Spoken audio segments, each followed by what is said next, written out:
Hi everyone. I've got a request for making a tutorial for one of these harmonica boxes that I made.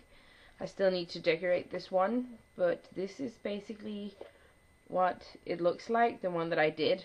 And it's actually pretty simple once you get the hang of it.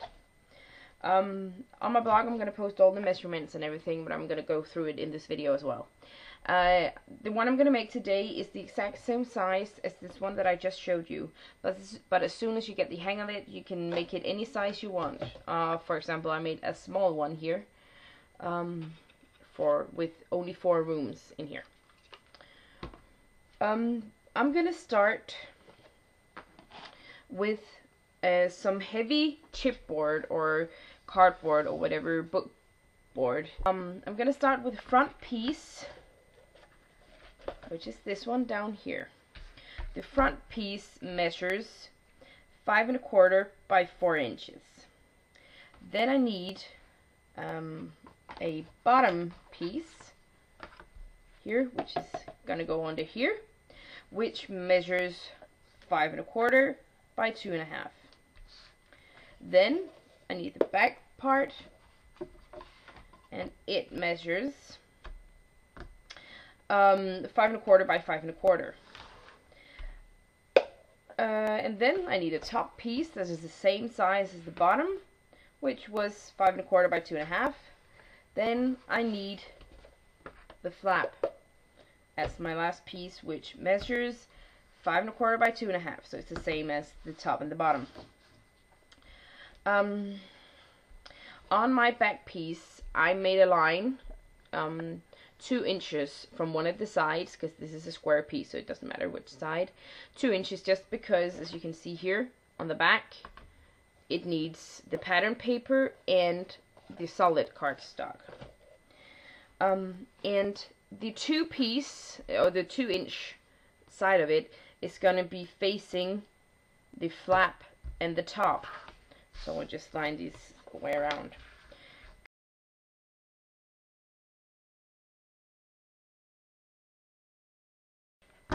But I'm gonna start with the pattern paper, which is the one that's going on the back, the bottom, and the front. So I'm just gonna put these aside. I'm gonna use this pattern paper, which is from Die-Cut to the Viewer paper pack that I had. This is cut at 11 by 6 3/4. And on this, in here you can see, I just made some lines, just some guidelines, so that I know that I'm lining it up perfectly, my board. I marked it 1 inch from the short side and 3/4 of an inch from each of the long sides. What I'm going to do, hopefully you can see this, the back here with my line, I hope you can see that, is going to be, I'm going to glue this on as close to the line as I can, and straight with the line. So that's going to be here. Then I'm going to add the bottom with a little bit of a gap here, about 1 inch, and then the front. I'm going to be leaving enough gap so that it will open and close. That's how I'm going to adhere it down. So I'm going to start doing that. I'm just using a Tombow Mono Aqua liquid glue.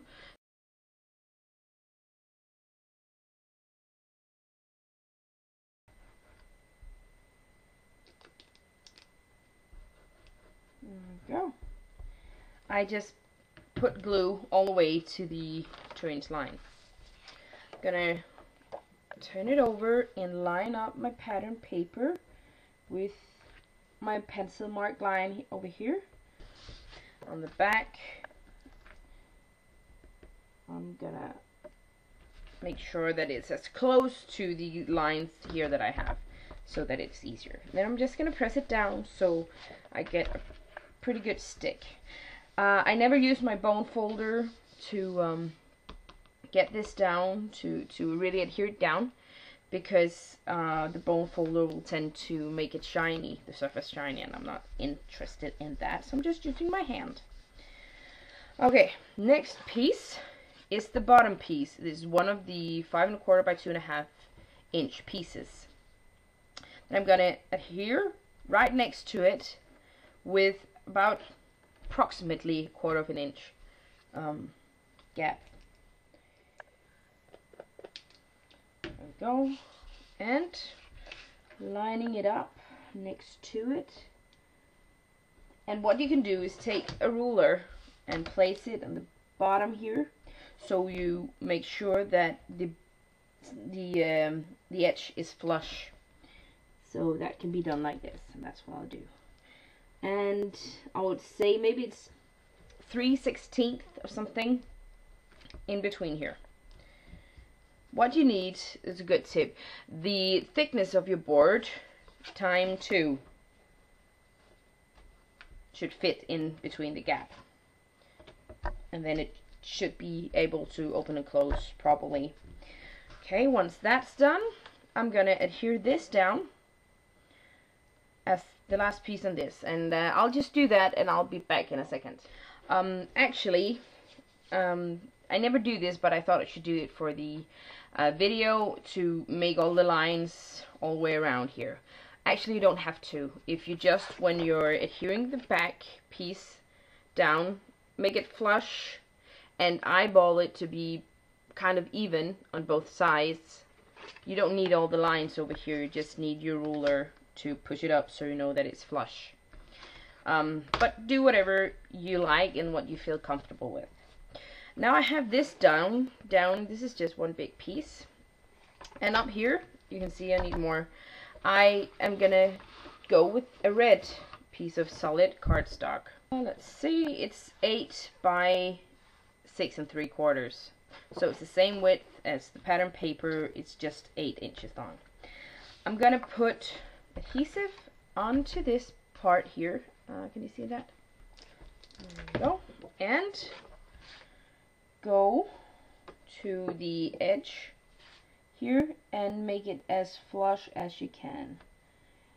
And then you can just use the pattern paper as a guide for how to center it.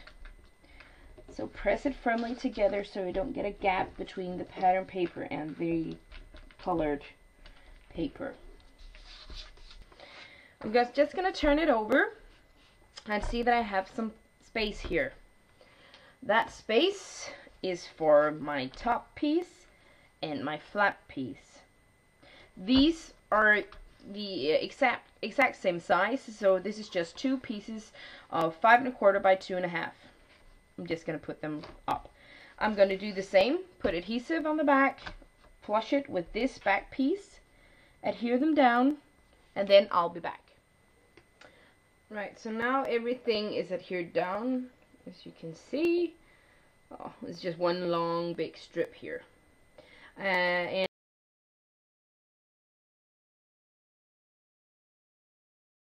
I'm gonna cut my corners. I'm just gonna take a pair of scissors and cut like a tip of my corner. That I left a little bit from my board to the edge of the paper. That's gonna make you help you make a very, very beautiful snug corner. You can do that all 4 sides. Okay. I'm gonna take my bone folder, run it along each side, and prep it for what it's gonna do in just a second, which is folding it up. So I scored and folded all of the edges. Now I'm gonna start adhering it down. I want to start with the long side, these 2 pieces here. I'll use the same glue and put it on here, fold it up, and now I'm using a wet adhesive, so I have to hold it down to bind. So I'll be right back.